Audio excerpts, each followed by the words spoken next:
Welcome to the Storymakers Podcast, a place where curiosity and play meet to spark faith through the imagination. I'm your host, Mel, and I'll introduce you to new friends who will share hope for the kids and teens in your life, with a dose of encouragement for us grown-ups too. Let's get the party started. Hey, Storymakers! I'm so excited to be here today with my friend Roger. This is such an exciting day. We have been waiting for the perfect moment to introduce you to my good friend, amazing artist, and wonderful minister in the gospel, to all of you guys here in Storymaker World. Hey, Roger, thanks for joining us. Hey, I'm so happy to be here. I'm thrilled. Anytime to get to have a conversation with you, this is great. Roger and I met years ago, right before the pandemic, and he is, if you know Roger, he is warm, he's creative, and he gets really excited. And so we met briefly before we all went to a conference, and then he said, well, you should host like an art section at this conference. And it was so fun. We had the best time. And so Roger and I really got to know each other. We identified our Enneagrams because he and I both had never done that before. Right. This was the right time to do it. But there's so many things and so many layers to Roger. So you guys are just going to get tip of the iceberg today. Go explore, have fun. And, I love kids' books and I love adult books too. And Roger's got it all. So Roger, can you just tell us a little bit about yourself? You have a bit of an accent compared to mine. Where are you from? And give us a little bit of a story. Sure. I am, again, thrilled to be here. I am a Southern boy. You can hear it. My dad is an Episcopal priest, so I've grown up in the church all over the Southeast. We've lived in Louisiana, Mississippi, South Carolina, North Carolina, and I now live in Houston, Texas, where I am the director of children's and youth ministries here at Palmer Memorial Episcopal Church. I've been here about 10 years now, and I am married to my wife, Kristen. We're getting ready to celebrate our 29th wedding anniversary. Oh my gosh, amazing. I know. And we have a daughter, Riley, who is 23. And we have just sort of an atypical home. Riley and her boyfriend live at our house with us. And life is full. That's all I can amazing. say. So that's a glimpse of who I am. I do a lot of art and photography and writing, and photography is really a big love right now that I picked up over COVID, and it's just connected me back to the world, to the earth. That's so amazing. Well, we love to talk about God's story being a long story. Yeah. And for so many of us in youth and family space, or any of our professional lives, as we kind of look back at the layers that have been building over time, it's just amazing to see how God creatively works through our stories. And yours is so intriguing and I think just so creative. And you've certainly have this creative call around kids, family, and art. I heard about Roger years ago after the Sandy Hook shooting, because you just showed up with art and a way for families to begin to sort of grieve and process and just process the whole experience of what that was. Can you tell us a little bit about that, Roger? Sure. I had been dreaming of this. I love my grandmother's kitchen table. It reminds me, it's my first experience of worship. It's Eucharistic in nature. And when she died, that's what I wanted, her table. And so this has been bubbling in my mind, this whole idea about working with art to navigate these feelings that many people have, that we often don't have words for. Mm-hmm. And then the shooting in Sandy Hook happened, and I received a call asking me to please come. That the Sunday school teachers in the Episcopal church right there in town lost one of the children in their community. And so the Sunday school teachers were having a hard time, of course, and also trying to navigate questions from children. And I certainly didn't have any answers. But what I did do was go and we painted together. We set up a room full of tables where all of the children got to paint together. We expected a small group of children. We had about 65 children and families show up that night. And it changed me. I say this often, but it changed me at a cellular level. This experience of engaging children in one of these places that there just isn't an explanation for. And if I tried to explain it away, then the mystery and the holiness would disappear. So it was it's so beautiful. The way that art can it creates a space for you to be with someone without really having to think too hard or be with them. And then it allows for that presence of the Holy Spirit to kind of move. There's a healing process that happens. It's nothing you can really put your finger on quite exactly or in a systematic way. But I think that, that's a beautiful example of how that sort of how that does happen. And so that's how I began to hear about Roger. But then Roger, since that time, you have been an active agent of creativity, I would say. How many books do you have? You not only are creating ways for kids to understand who God is, creativity, the art of calm, how to navigate our feelings through words and visual language, but you're also ministering to kids on Sundays and their families. How does that all fit together in your world? I have a good psychiatrist and a good therapist, and they help keep me together. But and a family who understands me. I have ADHD, and it plays out, and it was diagnosed when I was in my 40s. And so once we figured out what was going on, I was then able to really channel all of this energy that I have in me. And so I do all of those things. And I think that in all the work that I do and working with children and taking pictures of birds and finger painting and all the things is I'm always seeking the essence of the holy. And I think that's a gift. It's a grounding thing for me. It is something that I think I'm called to share with others.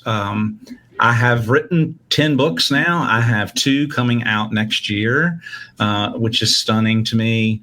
I dreamed of writing a book, and it was a book. I dreamed of writing a book, and it has continued. And so I'm really enjoying that. I've said to Mel before, I sort of became this accidental grief expert. And I think what I took from that is that I was just invited to those places to make space. And the way that I know best how to do that is through creativity. Yeah, no, it's so beautiful. I mean, there are no exact answers, for everything. And, the process of the Holy Spirit and God's activity in that beginning place of where you're creating something or you're working alongside someone may be fleshed out 10, 15, 20 years from there. So, the kids that engage with you at that moment in 10, 20 years, who knows what that is going to end up looking like, which is so exciting. But yeah, I feel the same way about art. It just, yesterday I just saw a exhibit with Jack Whitten from Alabama. Okay, yeah. And he talked about art being the compass to the cosmos. And I just said, right on. That's exactly right. I love that. And that sort of lends into like Roger's new book. I mean, it's not new probably to his brain, because when you publish something, you've done it a long time ago. But Roger has a beautiful book about baptism. And when I was looking at the visual language and the melody of the words that you have, it just is a flow into the cosmos, right? Like baptism isn't just this sacramental thing that you do in a stuffy church, but there's something cosmic happening in that. So Roger, can you just tell us a little bit about like what you were hoping to achieve in your writing and through the visual language around this book? And by the way, if you're getting a kid baptized or it's Pentecost, this is the book that you want, The Gift of Baptism. I have always loved baptism. I love watching especially babies, being lifted into church. I love when they cry. I love when they fill their diaper. I love when they do whatever they do as babies. But I think even more than that, for me, it's the community gathered. It's a reminder that we have this responsibility to be in community, to be a community that provides love and support and encouragement to these children and to these families. Why I wrote this book is because I've been observing a lot of families, young families, new families, sort of enter into baptism with some confusion and with just why is it important? What is the purpose? And for so many of these families, they do it because they were baptized, and there's a dress that the child has to wear, and then you get to, you go to brunch. You go to brunch. It's you do what you. It's what you do. Mm-hmm. And I want it to be so much more than that. I mean, for me, I was thinking about this, that it's our world is in a place where we need to be in community. And I think that baptism provides a wonderful visual opportunity for that to take place. And again, it's a celebration. This child won't remember it, but I will, and the parents will, and the families will, and the church members will. Maybe not the exact child, but they'll just remember being part of something holy and good. And so I also wanted to take it out of the church because I think God isn't just in the walls of the church. And so the pictures are diverse and shows children in every sort of form and fashion and way of being, and different looking households, and the colors are stunning. And it's just, everybody who looks at the books kind of says to me that it is unexpected. There are a lot of baptism books out there, and there are a lot of baptism books that I wouldn't give to anyone, and there are some amazing ones that friends of mine have written. I wanted something that wasn't cute. Like, I didn't. No, it takes kids seriously. It's transcendent. Yes, it's lush. Exactly. It's amazing. I mean, I think if you're a young parent and you're not quite sure what it all means, you have this sense of like, oh, this is like a gift and a place that we're being pulled out to. I mean, I just kept thinking, oh, this is transcendent. This is communicating that this is just a promise and water.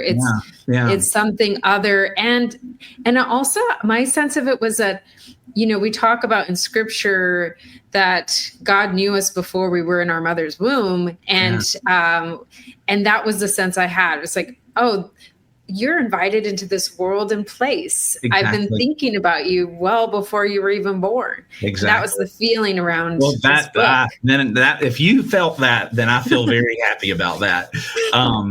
It came across loud and clear. It was amazing. The amazing thing is often when you write a picture book, you don't get to choose who the illustrator is. And I met this woman, as we've met a lot of people in the creatives. I met her on Instagram during COVID. Her work took my breath away. It just continually took my breath away. And her name is Claire Westwood. Check her out. But I wrote her and I said, I would love to do a book with you one day. I didn't know if she was a Christian, what she was. It doesn't matter to me. I think partly because it's a big story and I wanted to see if she would agree. She said, let's see what the universe says. And it took about 4 years to get to this point, and she did it. And she's now, because of this book, kind of rocking and rolling. She is now a little more sought after. So I'm very, very lucky to have her work. And that's amazing. She took my words and and I gave her a little bit of what I envisioned, a little bit, because I wanted to see what she did. And there were no corrections. That's And the so, best. yeah. Well, and you definitely got the sense. I mean, let me just tell you folks out there too, if you may be thinking, no, is this going to be a little flaky? It's like, no, it's like rooted in a deep and Mhm. theological, I Yeah. will say. And it's in a melody. So that's the cool thing is the hooks in there. It's not flaky. It's really rooted in sort of the ancient theological foundation of what we believe as creedal people. So I just want to make that note that really came across too. Well, thank you so much. It's not light in that. It's kind of not. way, It's not. I will say this: it's not a cute. It's not cute, and it's not one of those precious baptism gifts. It is really a gift that I think people can chew on.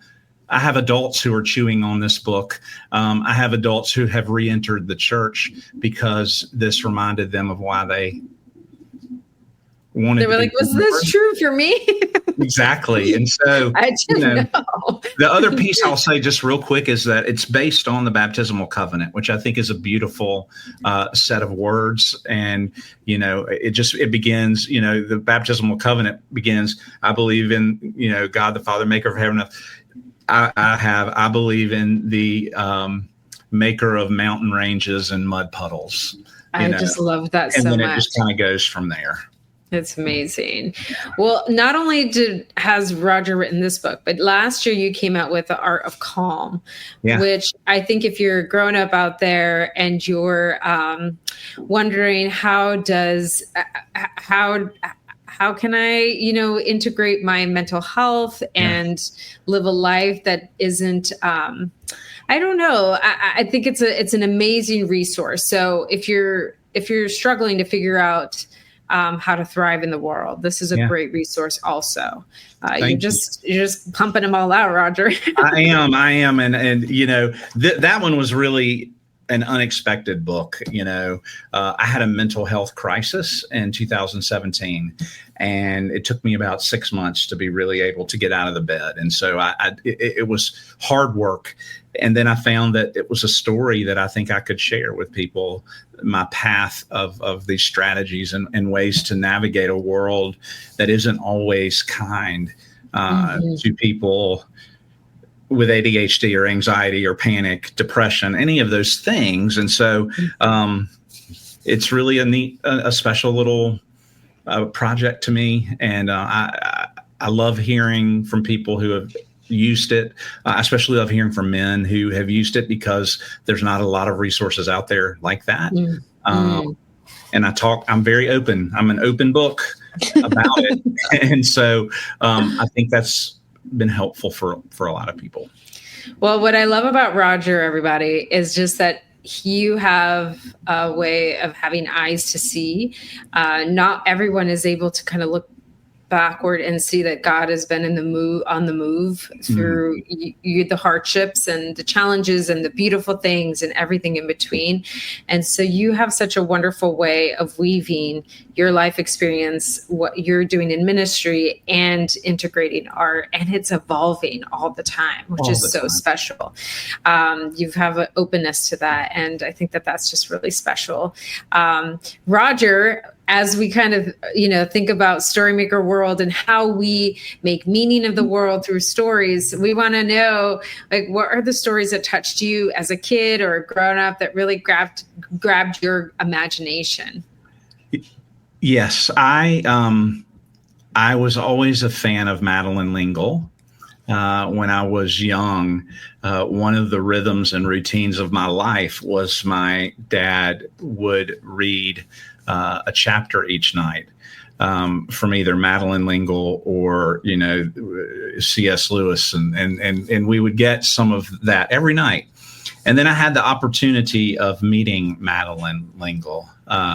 And she's a Sunday school teacher, shout out. Right there. And that was a dream. St. John the Divine. Exactly. There you go. So I got to meet her, and she was wearing a muumuu, and she was who she was. I was at Canuga, and she signed my book. That's incredible. Ananda is what she wrote in the book. And that word means the joy for which the world would fall apart if we didn't have it. It's so amazing. I mean, she's She continues to capture our imaginations. She does. She's really an incredible person, or someone to read if you're not familiar. And she has all these wonderful books. I mean, my favorite book of Madeline's is A Walking on Water. Yeah. It just speaks to me so much. Roger, and do you like as a kid, do you remember illustrator that you loved that really captured you? This is or maybe even now. Yes, now. I have one. I have an illustrator that I one day would love to maybe work with. There's a book called I Talk Like a River, and it's by Jordan Smith. And he's a poet who stuttered. Who stutters, and this book is stunning. And his illustrator, Sydney, and now I've gone blank, but notice the work. It is one of the most stunning.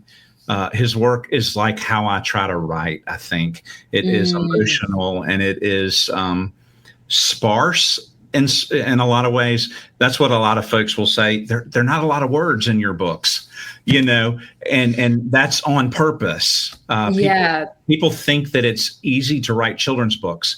Every word matters in a children's book. And so you have to, there's a lot of work that goes in that, but yeah, I Talk Like a River. If you need to check it out, folks ought to look at that. But that is an illustrator that just really gets to me. Yeah. That's amazing. Well, see, we all need inspiration too. I mean, I love what you just said though, Roger, about sparse and giving space. I think that that's also like a trust of the Holy Spirit. Yeah. And trust of the imagination of a child. You're not trying to fill it up or have specific outcomes from your reader, other than like, oh, maybe you're going to play with that word, or maybe that's going to touch you in a way, and like allowing there to be space for that to interaction to happen and movement to happen. Exactly. That requires a lot of trust. It requires a lot of trust, and it requires a great editor who says too many words, more showing, less telling, there are all those things. I think you make space, just like you said. You try not to wrap it up in a pretty bow at the end, because children can read right through that. And then they won't pick the book up again. And so, Yeah, no, I mean, I will say this to everyone listening. Oftentimes, when people are writing for kids, they have adults in their brains. And Roger, when you read his books, he has kids in his brain, and you can tell, like, you just know there's a difference. It's a sleight of the hand, and it's makes a huge, huge difference. I remember Roald Dahl used to say, when you write for kids, you have to forget the rest of the world. Exactly. And that's a practice in the whole process of the thing. So, well, Roger, we're so excited for what you have coming out next. And just follow Roger on Instagram. You continue to evolve. I mean, in the time span that I've known you, were you in photography then? I mean, No. Yeah, it's like a whole new thing. And I went outside during COVID, and it was time for me to do something. And I carried a camera, and I started thinking about, I don't want to just look, but I want to see. And so that's my sort of what I try to do now, and all that I do. Not just look at it, but really learn and experience what it means to see. That's an amazing note to end on. Well, thank you, Roger, so much for being with us. And friends, follow Roger on Instagram, go to the show notes, get all the books. You will not regret it, and your kids will love it. Lots of love to you guys. Thanks, Storymakers. Thanks for listening. Today's episode of the Storymakers podcast was made possible by the Storymakers team and our generous community of donors. If you've enjoyed today's episode, please subscribe, rate, and review the Storymakers podcast wherever you listen to podcasts. Share the show with a friend or two, and use the code SMPodcast10 for 10% off your next adventure. Remember, be free and have fun.